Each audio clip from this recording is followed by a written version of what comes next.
Bienvenue cher ami dans la chronique de la salle de bain, j'espère que tu vas bien. C'est la 24e et puis comme d'habitude, je vais te raconter une histoire. Aujourd'hui, mon histoire se passe en Afghanistan. Dans ce pays, il y avait un vieux père, un très vieil homme qui avait un fils unique. Mais malheureusement, ce fils avait été capturé et envoyé à la prison de Guantanamo par les Américains. Et un jour, ce père écrit à son fils, et voici ce qu'il écrit. « Cher Hamid, je me sens très malheureux parce qu'il me semble bien que cette année, je ne serai pas capable de planter mes légumes au jardin. Je suis trop vieux pour pouvoir creuser et retourner la terre du carré du jardin. Si tu étais ici, tous mes problèmes seraient résolus. Je sais que tu creuserais et retournerais la terre du carré pour moi. Avec amour, papa. » Quelques jours plus tard, il a reçu une lettre de son fils et voici ce qu'elle disait. « Cher papa, pour l'amour du ciel, cher papa, ne creuse pas dans le jardin, c'est là que j'ai enterré les Kalachnikov. Avec amour, Hamid. » Le soir même, il y a eu des dizaines de soldats qui ont déboulé dans le potager du vieil homme. Ils ont commencé à retourner la terre et à creuser et à la retourner. Mais ils n'ont rien trouvé. Quelques jours plus tard, le père a reçu de nouveau une lettre de son fils. « Cher papa, vas-y maintenant, tu peux planter tes légumes. C'est le mieux que je pouvais faire pour toi, vu les circonstances. Avec amour, Hamid. » C'est une histoire intéressante, n'est-ce pas? Moi, je la vois comme une analogie qu'on peut faire avec Dieu. Dieu prend soin de nous, mais souvent, ce n'est pas la manière dont on espérait, n'est-ce pas? Combien de fois il nous est arrivé des belles choses dans notre vie, mais nous n'avons pas vu que c'était Dieu qui avait œuvré pour ça, ou alors nous avions tellement pensé qu'il allait répondre autrement que on n'a rien vu, ou c'est que vraiment beaucoup plus tard on s'est dit « Ah, peut-être que c'était Dieu cette fois-ci ». Tu sais, ça me fait penser à nos ados, à nos adolescents. Combien de fois nous préparons des belles choses pour nos adolescents et comment ils réagissent? C'est « Ouais, bon, ouais, c'est nul, de toute façon, c'est avec les parents, n'est-ce pas? Oh ouais. » Et quand on s'extasie, on dit « Mais regarde comme c'est beau. » Ouais, ça va. Hein? Et moi, je me rappelle comment j'étais quand j'étais ado et que mes parents faisaient quelque chose qui était beau, qui était important, qui était aussi, vous disiez, tiens, on va prendre soin de nos enfants. Et moi, je voyais ça, mais tellement, mais je me disais, mais c'est tellement nul. Combien de fois aussi, et ça je te l'ai déjà dit dans une autre chronique, nous avons des plans sur comment Dieu doit prendre soin de nous. Un plan, hein, en disant, bah voilà, j'aimerais que ce soit comme ça, comme ci et comme ça. Et quand Dieu répond autrement, et comme il prend soin autrement de nous, eh ben, on ne voit pas, et on ne veut pas voir, et on n'admet pas que c'était aussi même très bien, voire même mieux. Je suis toujours étonnée comment Dieu est surprenant, et comment, en fait, il fait les choses tellement pas comme je les ferais moi.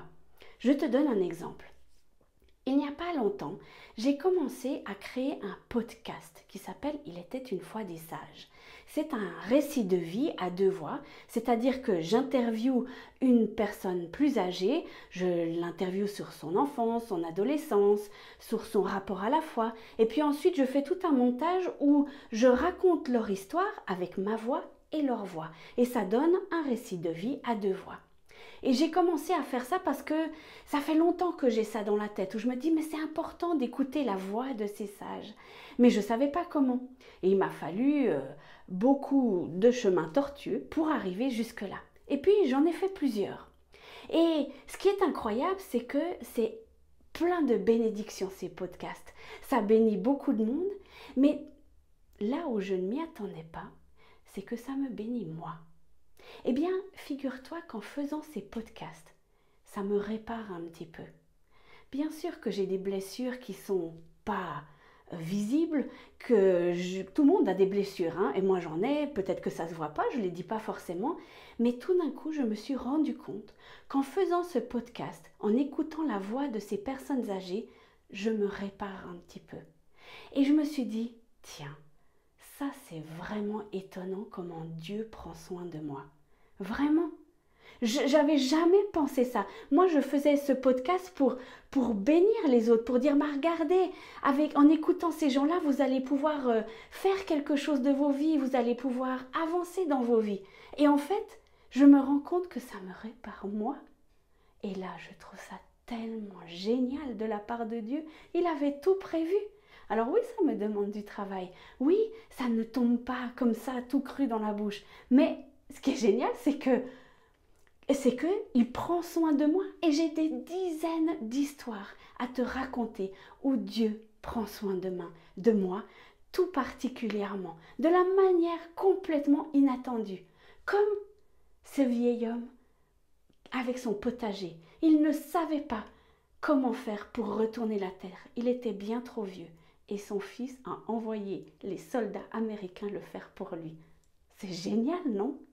Alors, moi je me dis, mais la prochaine fois qu'on dit, mais Dieu, pourquoi est-ce qu'il n'arrive pas des choses belles dans ma vie? Pourquoi est-ce que je me sens si seule, si abandonnée?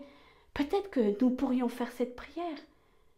Seigneur, prends soin de moi, de la manière dont tu veux, toi. Et moi, je suis certaine que tu seras tellement étonné. Mais attention, il faudra que tu ouvres les yeux et tes oreilles et tout, et que tu puisses dire le moment voulu, le moment où ça arrivera. Merci Seigneur. Parce que c'est facile de le voir 3, 4 ans après ou je sais pas quand et dire « Ah ben oui, c'est vrai », mais c'est quand même autre chose de le dire sur le moment. Moi, je me rappelle maintenant les choses quand j'étais ado avec mes parents. Elles étaient géniales. Mais qu'est-ce que j'ai râlé sur le moment.